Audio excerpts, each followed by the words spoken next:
Hey, how's it going? And I haven't made a Vegas Pro tutorial in a long time. I don't know why.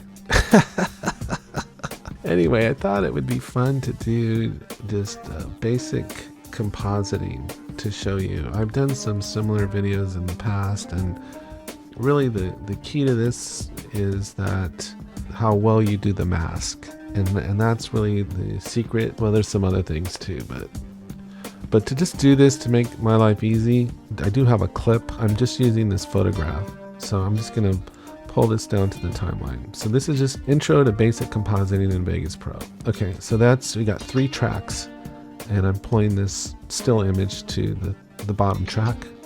And then my effect is actually on a PNG sequence. So if you don't know about that, there's programs that allow you to render out, and you render it out as a PNG sequence, right? But the thing about this is that it needs to come in with an alpha channel, not black, not a black background, but a checkerboard, like a completely transparent background. This comes in as a PNG sequence, and I've already imported that. So then I just drag this down.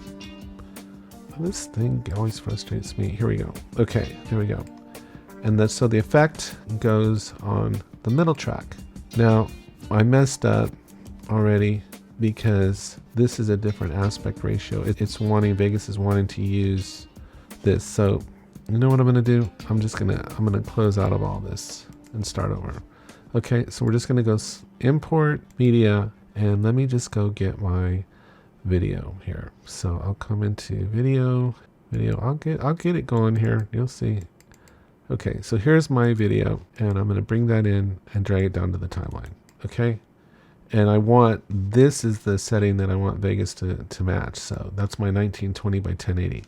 Now I'll click down here, and I'm gonna hit Control Shift Q, Control Shift Q, because I know I need 3 tracks. Now, like I said, to make my life easier, this is a motion picture. So for this to work, you'd really just want the camera would need to be stationary for this type effect. There's motion tracking we can do. I can do that in another video, but this is just to show you the basics of how you would composite this in Vegas. So that's our video, but it's moving and we can't have it moving. So that's why I'm just showing you this with a still image. So click here, and I'm gonna save that as an image, PNG, it doesn't really matter. And it'll pop up over here in a minute. And now I'm just gonna delete that, and then I'm going to drag this image down to the 3rd bottom track. Okay, now I will go and I will import my special effect, which is in a folder called Sequence, and I'll click the first frame or wherever I want the effect to start from. So let's say I want it to start from here, and I'll go Open Sequence, Open, and then I'll click OK to that. And now you'll see it's got a transparent background. I'll drag it on here. No. So this is a big no for that. And then you can see the explosion. So if I hit play, I mean, I could just leave it burning there on the thing. That might be more interesting, you know. But I think to make this look more interesting, what I'd really want to do, you know, I'll render that out. Let's just render that out for fun, because that looks fun. We'll see what that looks like. File, render as, and we'll just go. We're right? Okay, fire 2 and render it. Yes. So we'll just see what that looks like. It's probably going to look pretty cheesy. Now, what I'm trying to do is create a more realistic effect by having a foreground object in front of that. So that's really what we're interested in doing. So to do that, we're going to drag this clip down on the top track, and basically this track is going to hide everything beneath it. So we're going to need to make a mask here, just a small one, so that this will hide the fire behind it. So to do that, we just come in here, we click on this pan crop thing, and sometimes the masking here it's always a little challenging. I think I wish this expanded out automatically into full screen so that you can see what you're doing, because that's what I'm saying is the value of this effect will depend on how good this mask is. If it's a good mask, the effect's going to look pretty good. So then what you do, once you've stretched out the window like that, you're just going to hit your scroll wheel and zoom in. So ideally, the best place to put this, if I'm being completely honest, is behind something that's flat rather than jagged, because it's going to be harder to make a mask go along a jagged edge. So let's just do that. Let's just put it behind this building. This is where the explosion will be coming from, right over behind these buildings. So what we do is we make sure you sync cursors. Usually if it's a video, this is just a still image, so we don't have to worry about that. But there's that little box mask, and you click on it, and then you come up here to the anchor creation tool. And the key again is trying to, you can, I think, oops, see, if you accidentally make an anchor point, you can delete it like that. So I guess you hit space bar, and then you can drag this. It doesn't affect anything. We want to zoom in as close as we possibly can. Okay, so now we're going to hit our anchor creation tool. And really you try to use as few anchor points as possible. So I'm going to just go here to there, to there, up, there, there, there, there, because I'm trying not to have to feather this thing. I think that'll be enough to hide it. Maybe I'll come up here and there. Okay, so now I'm going to zoom out. And then what we're going to do is we're going to click way down here, and then click right there to close this thing. And there's our mask. Now we're going to zoom back in. And I just want to show you a couple of things here that can get a little tricky. So I think we're pretty tight along the line here. But let's say we want to move some of these things. So we just got to come here to this tool. And now we can, wait, is that the right tool, right? I want to click here. And then I can move that, just that point. Now you see this little point here where there's a curve? What we can do here is you got to click on this tool. And if we click right on there, two handles will appear. And if you grab one, it just sometimes that one will move. And then you come over here and you click this one. And just that one will move.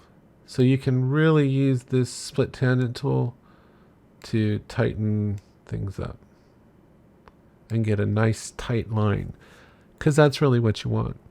Now, quite honestly, I think that's pretty tight. So now we'll just scroll out. And there's one other trick. Hit the space bar again. Well, not space bar. I think we're good here. Yeah, I don't think we need to do anything else. Okay, so now I'm going to close out of this. And now watch this. If we come in here, now this fire is pretty big, so we're going to come in here. Oh, I know what I needed to do. I'm sorry. I apologize. Down here on the timeline, there's two keyframes. Well, actually, we will just want this one, so we need to delete this first one. So delete that keyframe there. So then this will stay put, that mask. Okay. So then we're going to close out of this. We're done there. And now all we got to do is reposition this behind over there. And that's it. So I'm going to make this window a little bit bigger here. Like so. And then what we'll do is we'll come in here, click on the pan crop tool, and kind of move it. So this, if you click on here, you can scale it down. So we're going to, it's hard to see. I don't have a lot of real estate here. But you can scroll in so you have more space to work with. We're going to make this smaller. And then what we're going to do is we're going to drag this. Oh, see where it's going behind the mask? Let's see. We want it right there. Now, what I realized in doing this is that I actually noticed seeing the smoke actually made it look even more realistic. Just seeing the smoke, not so much the flame. Now this is an animated effect, so let's see what it looks like. See, you see it's going out of the mask there a little bit, right? So maybe what we're going to need to do is scale that down a little bit more. So let me scroll out here. See, it's going outside. So we need to scale it back even more. And now I'll drag it back behind the mask like that. There we go. It's just still, I might have to scale it a little bit more. There we go. That should be good. This is going to look actually, I think, fairly realistic with the, just make sure here, I'm looking at here so that it doesn't go outside the box. So let's see what that looks like. Hit play.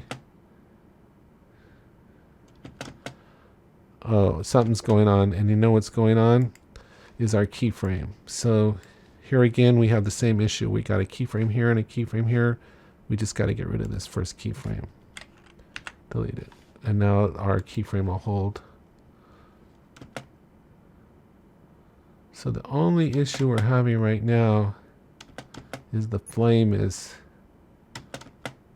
hitting the end of the mask. So you got to come here, take a look and see what's happening. So let's see what's happening here. Where are we running out of mask?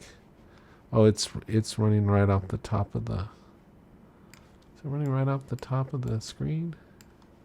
Yeah, so I'm afraid what I'm going to have to do is just scale it back even more, make it even smaller.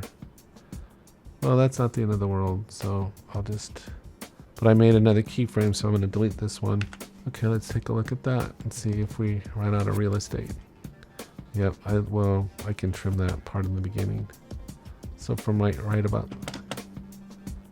you kind of get the idea. So like from right there, I'm just going to trim this down. I could play around with it and make it even more, but I'm just going to let it go to right about there. It's going to be a short little, a short little clip, but it should look pretty realistic if we got a good mask.